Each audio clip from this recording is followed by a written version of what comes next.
നോക്കൂ, ഈ സന്ദീപ് വാര്യർ ഇവിടെ പറഞ്ഞിട്ടുള്ള കാര്യങ്ങൾക്ക് ഒരു 4 മാസം മുമ്പ് വരെ അദ്ദേഹത്തിന് അറിയാമായിരുന്നു.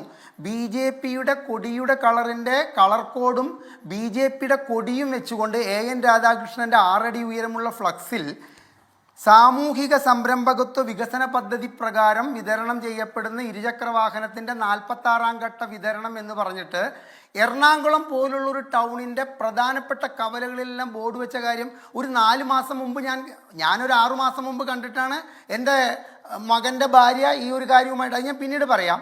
അപ്പം ഇദ്ദേഹം ഇത് കണ്ടിരുന്നു. അപ്പം എനിക്ക് അദ്ദേഹത്തോട് ചോദിക്കാനുള്ളത്, താങ്കൾ ഇപ്പോൾ ഇവിടെ ഈ സംസാരിച്ച ആത്മാർത്ഥതയുടെ പേരിൽ ഇത്തരത്തിലുള്ളൊരു കാര്യത്തെ 6 മാസം മുമ്പ് എന്തുകൊണ്ട് AN രാധാകൃഷ്ണനെ തിരുത്താൻ ശ്രമിച്ചില്ല?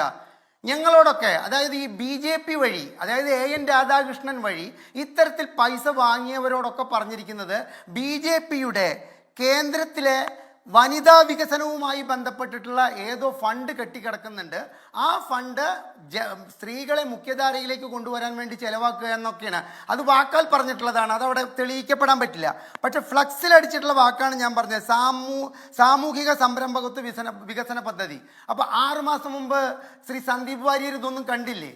നിങ്ങളിപ്പോൾ ഈ പറഞ്ഞിട്ടുള്ളതിൽ എന്തെങ്കിലും ആത്മാർത്ഥത ഉണ്ടോ ശ്രീ സന്ദീപ് വാര്യർ?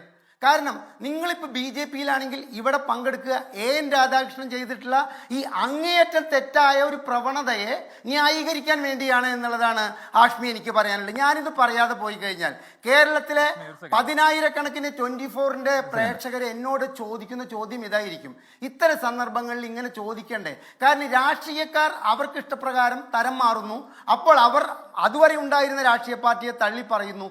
എന്തർത്ഥമാണ് ഈ മനുഷ്യനെ ഇവിടെ പറഞ്ഞിട്ടുള്ളത്?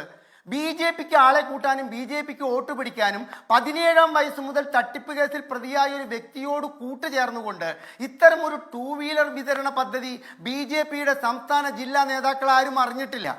മോദിക്ക് പൊന്നാടയണിയിക്കാൻ ഒന്ന് ആലോചിച്ച് നോക്കണം. ഈ തൃശ്ശൂരിലെ ഗോപാലകൃഷ്ണൻ എന്ന് പറയുന്ന വക്കീൽ BJP-യുടെ ഇനീഷ്യൽ എനിക്ക് ഓർമ്മ വരുന്നില്ല, മോദി വരുന്ന വേദിയിൽ കയറാതെ പന്തലിൻ്റെ കാര്യം പിടിച്ച് നിന്നിട്ടുള്ള ഒരു സംസ്ഥാനത്ത് മോദിക്ക് പൊന്നാടയണിയിക്കാൻ അനന്തകൃഷ്ണന് അവസരം എങ്ങനെ കിട്ടി? പിണറായി വിജയന് ഭക്ഷണം വിളമ്പി കൊടുക്കാൻ അനന്തകൃഷ്ണന് അവസരം എങ്ങനെ കിട്ടി?